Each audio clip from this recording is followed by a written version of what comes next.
I wanted authentic native Jamaican experience. This is what we allow them to do. They didn't have anything. I don't want to cry. I'm not gonna do that. Honor your grandmother. You were born 1939. Yeah. It'll be fun, Grandma. Hello, you guys. Welcome back to my channel. My name is Kiara Johnson. We are now hopping into episode 2 of this series on how I animated my short film. I haven't made a film since school, since college. Being able to really see my grandmother for the little girl that she was. Today we're going to be focusing on research. The story is set in 1940s rural countryside Jamaica. First of all, let's talk about how undocumented that era is. I wanted authentic native Jamaican experience presented to me by Jamaicans, but it was really difficult. It's because of colonialism. For those that don't know Jamaican's history, in the late 1400s, Christopher Columbus discovered the Caribbeans. But before Columbus discovered that island, it was inhabited by peoples that we refer to as the Taino. They're also known as Jamaica's first people. Spain began settling in Jamaica in the early 1500s, brought over the first round of African slaves in 1517. In the 1600s, England conquered Jamaica from Spain. Famously known, there were a lot of revolts enacted by an organized group known as the Maroons, which was famously led by Nanny. To those who are familiar with Harriet Tubman, she's kind of the equivalent of that, but she also did more in terms of like leading wars and combat. Of course, she didn't do combat herself, but she was just like the voice of reason, the voice of energy, the voice of motivation. The Maroons led multiple wars against the British rule. Nearly 200 years later, there was the Slavery Abolition Act. This legislation marked the official decision to end slavery throughout the British Empire, including Jamaica. It's amazing they call it an empire. Here we note signs of civilization on every side and find it hard to realize that only 3 centuries ago, this was a tropical wilderness, a favored hideout of bold pirates and buccaneers. Again, I wanted authentic, Jamaican experiences from Jamaican people from their perspective, because you have documentation like this, which of course, yes, it's from that time, but it's from a narrative of, oh, I'm above them. Traffic rules are the same here as in London. Most of the inhabitants are descendants of the slaves that were imported from Africa to work on the plantations. Just 100 years ago, Great Britain abolished slavery. Today, the Jamaican Negro is a happy, enlightened, law-abiding citizen. This is what we allow them to do. They didn't have anything. We gave them all these things. Look back at the footage. It's just like, oh, they're so happy working and working and working for us. Gratefully, I have my grandmother to give me her experience on what it was like to be raised during that time there. In the next clip, my grandmother looks back at her childhood innocence, and here is what made her happy those days. Jamaica was nice those times. And for what girls really nice. Because when we come home, even time we can pick mango, we can pick apple, we can pick guava, we can pick plum. Yeah, nice. When school over, we glad. Because we did have one place where we call named Clubhouse, where we have one big circle tree. Them boy climb and pick it. And we eat syrup, we eat plum, we eat everything. There we go, we don't want dinner. We belly full.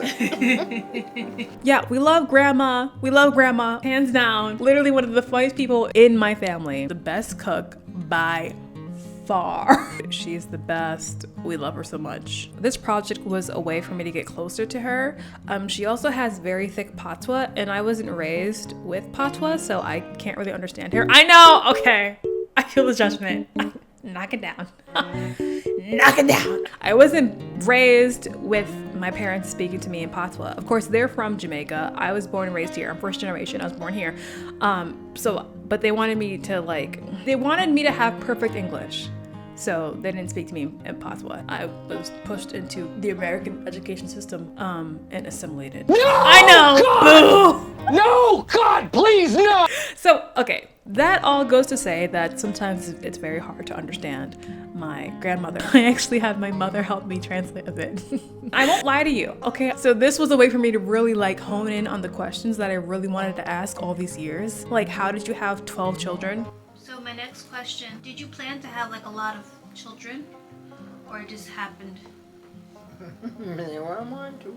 Archery. One couple look, it just happened. I thought that was hilarious because she just wanted like 1 or 2. She ended up with 12, you know, the casual number, you know. After I did her interview, I had a lot of questions, and of course I needed some translation. So I went to my mother, who was also born and raised in Jamaica, although in the 70s, but some things she still remembered. And a lot of the times in less developed areas, some things still happen decades later as well. So I felt like I could still ask her about the interior of a house in the countryside. Like, what does that look like? And especially for animation, I had to ask very specific questions. Like, what did you have wood as the floor? Like, did you paint the walls in the house? Did you have a bathroom? Okay, you know, you didn't have a bathroom. And like the way that we actually grew up, like I grew up so different from my mom. Like it's actually kind of crazy. Like when I think about it, I'm like, you didn't have a sink anywhere?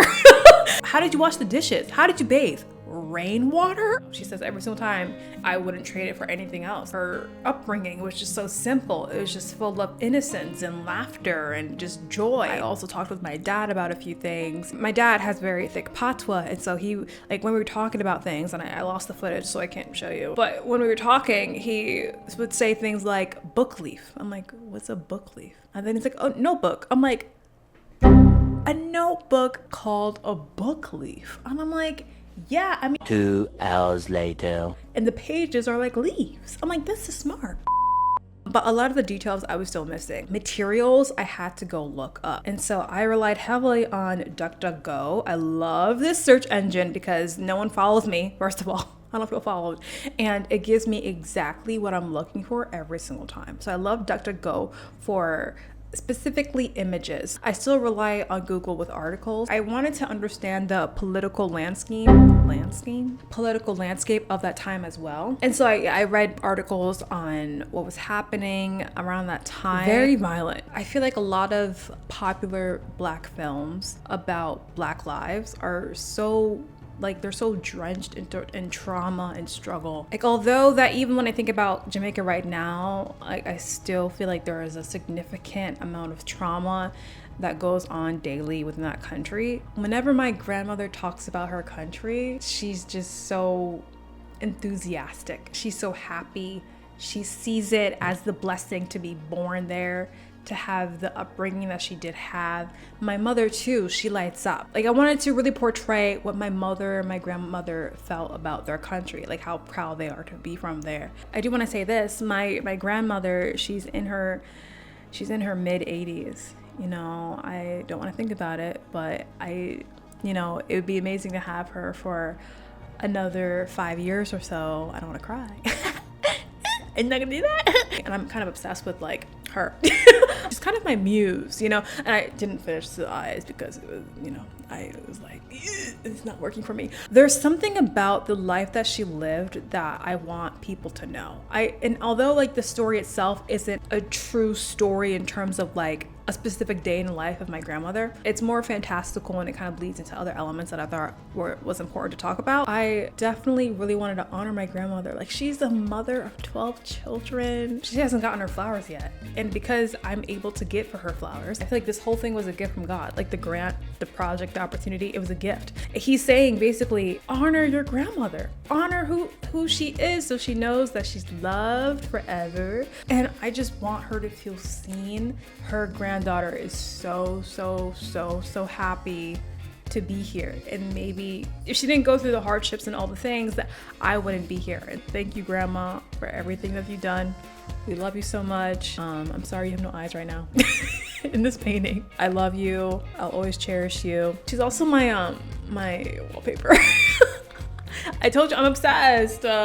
Research, yeah. So I specifically went on DuckDuckGo for visuals. After I found the images, sometimes it's really nice for me to work on paper and not in my digital art space. I printed out all the images. So all these, I would go to my mom and be like, okay, is this valid?